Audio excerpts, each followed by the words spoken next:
Hello, everyone. This is another Black Conservative. I am Ryan Bowling. Thank you all for joining me once again. So I read that a AI model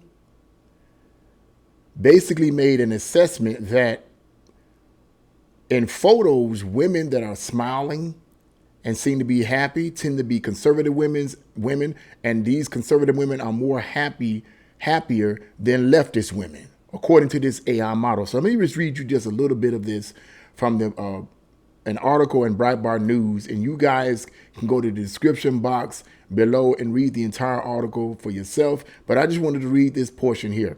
It says a recent study reveals that an AI model has found conservative women to be more attractive and happier in photographs than leftist women. The AI model's findings specifically indicate that high attractiveness scores were associated with females identified as likely to be conservative. The New York Post reports that according to a recent study, an AI model recognized conservative women as more attractive and happy in photographs. Modern artificial intelligence algorithms were used in the study to analyze a large number of photos and rate various qualities such as attractiveness and happiness. And like I said, you can go to the description box below and read that article in its entirety if you would so feel the need or desire to do so. But after reading this article and after meditating on it and after going over all of the different things in my mind about leftist women, right, women on the right, women on the left, this kind of thing, my assessment and my opinion on this may not be the most popular opinion. And at this point, right now, I really don't care. I'm giving you what I think and what I feel.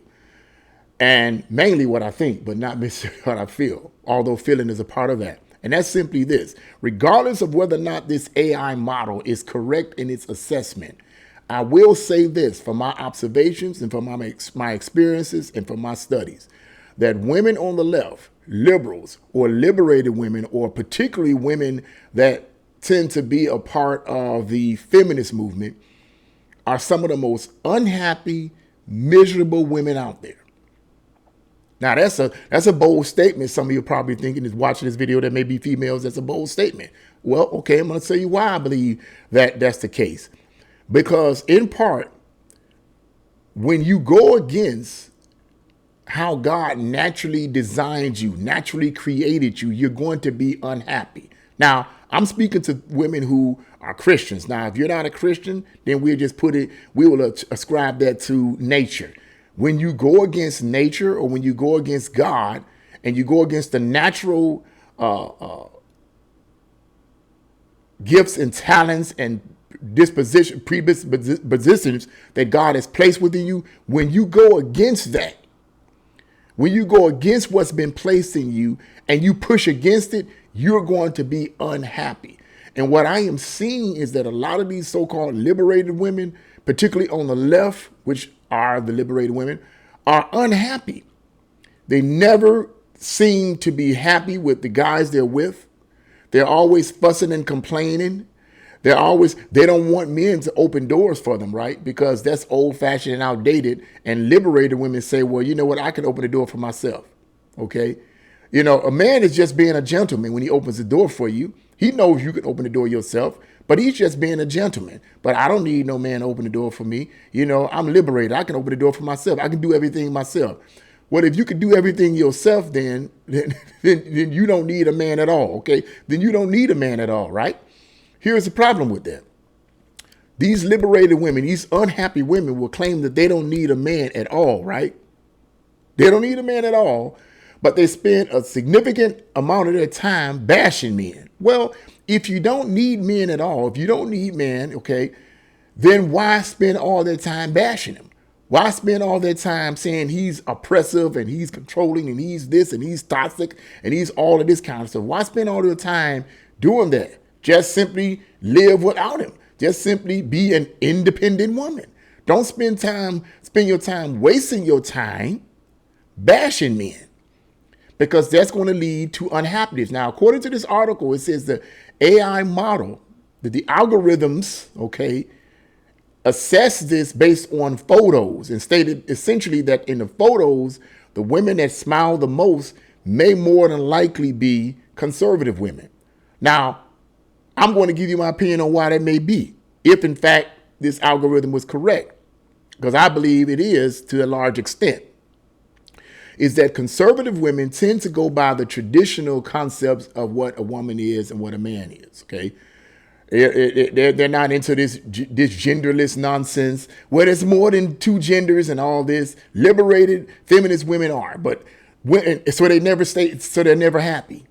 Okay, but conservative women tend to go through by the traditional concept of what defines a woman, and because they don't go against nature, because they don't push against nature, they're happier. When you push against nature, once again, when you push against what is in you naturally, you're pushing against what you actually are within. And that brings undue mental stress and strain on that female. You look at these women, on The View. I mean, people call them, I don't watch The View, and I don't want to watch. I've seen clips of it and so forth, but I don't want to watch The View because a lot of the stuff that they say is retarded. And the clips that I've heard and seen, a lot of the stuff they say is retarded, it's off base, and it's not purely factual. Okay, for the most part. And they look like, some people call them a bunch of cackling hens. That's what they're cackling about stuff and fussing. I don't know why people watch it. Who wants to watch a bunch of cackling women talking about leftist nonsense? Half the time it's not true anyway. And my point is that they never seem to be really happy because they're always fussing and complaining and arguing about this and arguing about oppressiveness and racism. And how can you be happy when you're constantly talking about racism? Racism is in everything. How are you going to ever be happy? You're never going to be happy because everything's racist. Men are oppressive. But I guarantee you, when you want to do the bumpity bump, you're going to want a man. If you're not gay, you're going to want a man. Or you're going to do it some other way, but you're going to want a man. Quit playing games. I know some people probably butthurt by what I said, but it is, I'm giving you my opinion and my view on what this article is saying here. Okay. This is what I have observed. This is what I have studied. And this is what I've experienced. So-called liberated women or women on the left tend to be unhappy. They tend to be unhappy. For example, they spend all their time belittling men instead of spending time investing in themselves and becoming the best woman that they could be. They demonize men, call them, as I said, toxic. And a man that is strong and has certain values and principles, and he stands on those values and principles, these liberated or leftist women deem them toxic. And when you do that, once again, you're not happy. So I agree with the AI's assessment of this. Even though that's an AI and it's artificial intelligence, I'm saying it from a human perspective that it tends to be that women on the right, conservative women, tend to be happier than women on the left, mainly because conservative women tend to uphold the traditional standards and definitions of women rather than women on the left. Women on the left tend to go against nature. And when you go against nature and when you go against the way God has designed you, you're going to be unhappy. Just like someone who is gay. Look, a male that's gay. Look, I'm not bashing gays. Okay, but it's like Jesse Peterson said. I know a lot of people don't like the way he does things, but a lot of what he says is true. It may not be the way we like it, but a lot of what he says is true. That people that are gay, at the end of the day, they can sit up and smile and shout and celebrate Pride Month and all this other kind of stuff. But at the end of the day, when they go home at night and they're by themselves, they are not happy. In their mind, they are not happy because they know that if God exists and there is a judgment day, they're going to have to stand before this God. And I believe God exists, and I believe that there is a judgment day, and they're going to have to stand before this God. So they're never happy because they're going against they're going against nature. They say, well, I was born this way. No, you weren't born that way. And even if you had those desires, there are ways to get those desires in check. There are ways to get deliverance from those desires. It's just that they choose not to because it's fostered and encouraged by a liberal controlled society, by the liberal media establishment, by politicians like Biden and the rest of these halfway pedophilic nutbags that push this kind of stuff and encourage it. You're encouraging bad behavior. Same principle with liberated or leftist women. You're going against nature. So you're going to always be unhappy. If you go with the flow of nature, it will bring you happiness. When you go against nature, it's going to bring you unhappiness. And that's my assessment on it. What do you guys think about this coming out, this AI assessment? Leave your comments in the comment section below. Like, share, and subscribe to my channel. God bless you all and see you again.